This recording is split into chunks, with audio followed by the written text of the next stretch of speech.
E vamos agora à entrevista do dia, hoje com o comentarista de política internacional, João Batista Natali.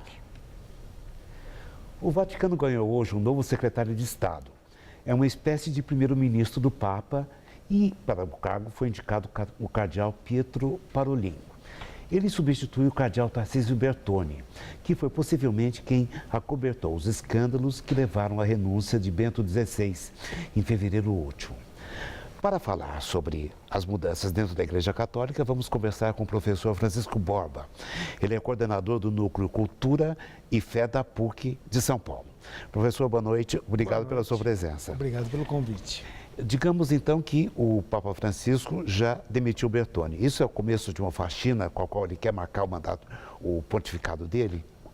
Esse é o começo de um caminho, não é o caminho todo, não podemos ainda saber o que vai acontecer. Muita coisa está para acontecer, mas a mudança significa que o Papa está colocando pessoas com o perfil dele dentro do Vaticano. O que isso significa que é importante no caso de Parolin? Um diplomata, porém um homem muito firme em questões políticas, mas considerado por quem o conhece com uma grande docilidade, com uma grande atenção para o povo, um grande cuidado pastoral. O Papa disse recentemente, foi uma frase meio chocante, de que a cúria era o câncer do papado. Obviamente que ele obteve o efeito retórico que ele desejava. Certo.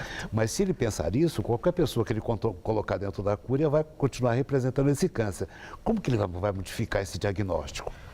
Basicamente, a proposta que está sendo trabalhada é de simplificar a estrutura. A estrutura tem que ser, digamos, quando se cortar o câncer, vai aparecer a estrutura boa. Certo. Porém, essa estrutura boa com certeza vai ser bem menor, bem menos suntuosa, bem menos majestática do que aquela que existe hoje. Pelo que tudo indica, esse é o caminho que esse grupo de 8 cardeais está traçando junto com ele.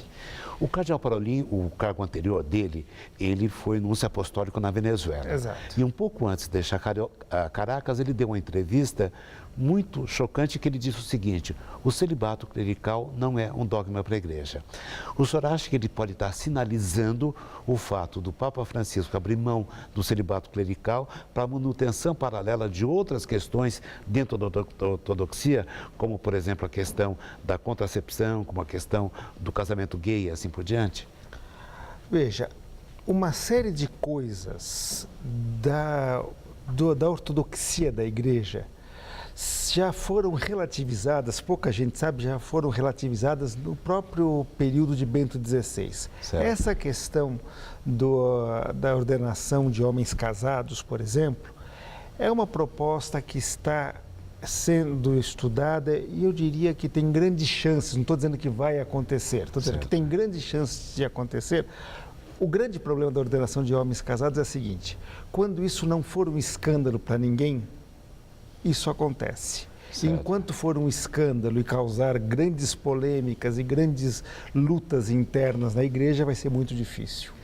Uma outra coisa, o Papa Francisco ele foi muito hábil politicamente porque havia uma demanda popular pela canonização de João Paulo II.